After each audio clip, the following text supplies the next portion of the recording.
नमस्कार, दर्श न्यूज देख रहे हैं आप और मैं हूं आपके साथ दक्षा प्रिया।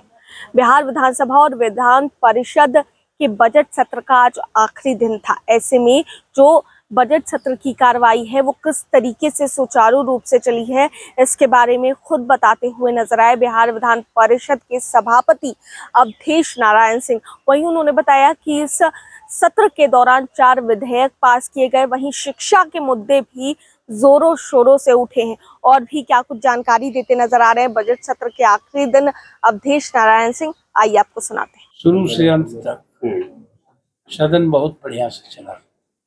सभी माननीय सदस्यों का सहयोग रहा। सहयोग रहेगा तभी बढ़िया चल सकता है।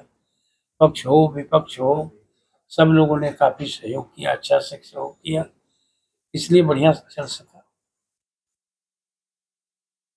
तो कितने सवाल हुए ये तो आपको दे दिए हैं हम, तो बस थोड़ा सा बता देते।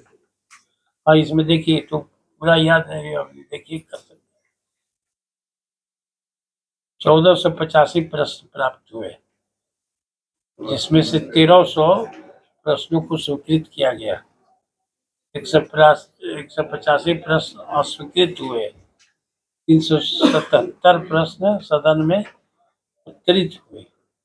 इस सत्र के लिए नेवा के माध्यम से कुल 1069 तारांकित प्रश्नों की सूचनाएं प्राप्त हुई।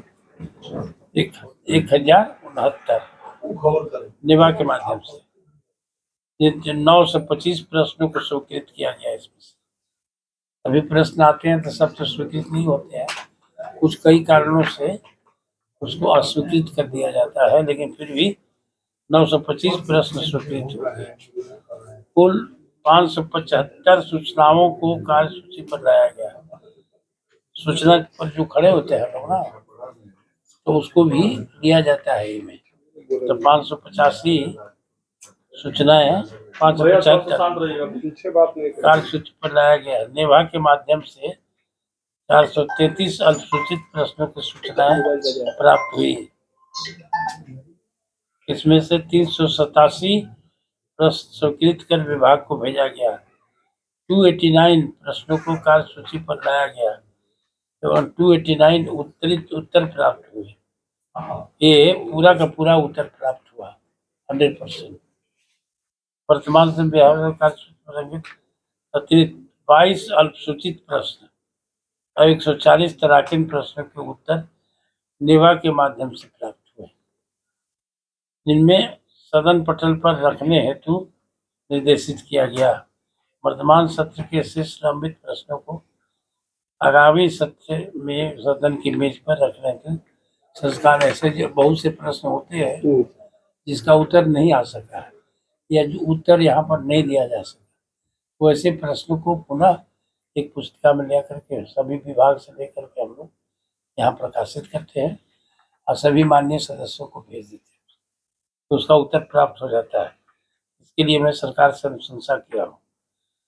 ध्यानाकर्षण 216 सूचनाएं प्राप्त हुई। 114 ध्यानाकर्षण सूचनाएं सदन के कार्यक्रम पर लाए जाने की स्वीकृति हुई। 75 सूचनाएं उत्तरित हुई। शेष 10 सूचनाएं व्यपगत हुई, मतलब कि समाप्त हो गई, वो नहीं आ सका। 29 सूचनाएं समिति को समर्पित की गई, सुपुर्द कर दिया गया। इस तरह का ही हुआ। शून्यकाल में 174 सूचनाएं प्राप्त हुई, जिसमें 112 सूचनाओं के माध्यम से सरकार का ध्यान आकृष्ट किया गया।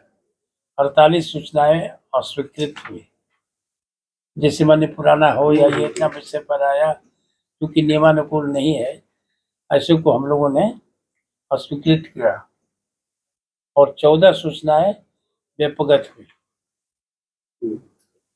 निवेदन की कुल 248 सूचनाएं प्राप्त हुई, जिसमें 235 सूचनाएं स्वीकृत हुई, 11 सूचनाएं अस्वीकृत हुई, 2 सूचनाएं व्यपगत हुई। सभी सब स्वीकृत निवेदनों को सदन की सहमति से निवेदन समिति जो हमारी बनी हुई है यहाँ, वो सभी निवेदन जो प्राप्त हुए उसको भेज दिया गया। उसके माध्यम से निवेदन समिति के माध्यम से उसका निष्पादन होता है और सब तरह का हम लोग उसको करते हैं, जो भी लोग नहीं करते हैं, जो भी देते हैं उसको वहाँ पर जांच होती है। जांच के अनुसार संबंधित अफसरों को बुलाया जाता है और इस तरह से उसका हम लोग करते हैं और सारा श्रेय हमारे माननीय सदस्यों का है और हमारे यहाँ के ऑफिसर्स और जो सचिव और सारे कर्मचारी लोगों का सहयोग से टाइम पर हर एक चीज़ कागज टेबल पर पहुंचता है। हर एक तरह से लोग तैयार है, सूचना देते हैं, टाइम पर सब पहुंचाते हैं। ये सारे लोगों के सहयोग से सफल आयोजन होता है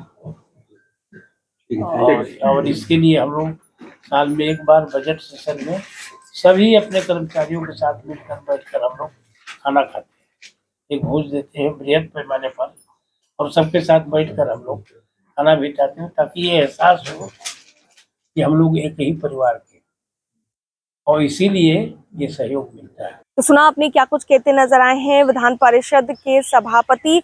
वहीं उन्होंने बताया कि किस तरीके से तमाम मुद्दे जो हैं वो सदन में रखे गए, सवाल जवाब कई तरह के हुए। इसी बीच शिक्षकों के मुद्दे को शिक्षा के भी मुद्दे को काफी जोरों शोरों से सदन में उठाया गया है। कैमरा पर्सन अनिल के साथ मैं दक्षा प्रिया, दर्श न्यूज, पटना।